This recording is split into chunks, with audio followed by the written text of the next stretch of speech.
Hey guys, welcome back to the channel. In this tech tutorial video, we're going to explain how you can block the share location feature in the Palemoon browser in 2026. So let us dive into this.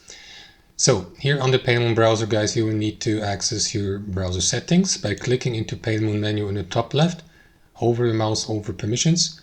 Click into permissions, and that is going to navigate you to the permissions manager. So from there, set a default rule for the share location feature, which you will find here. Click into the drop-down menu and you can choose between always ask or block.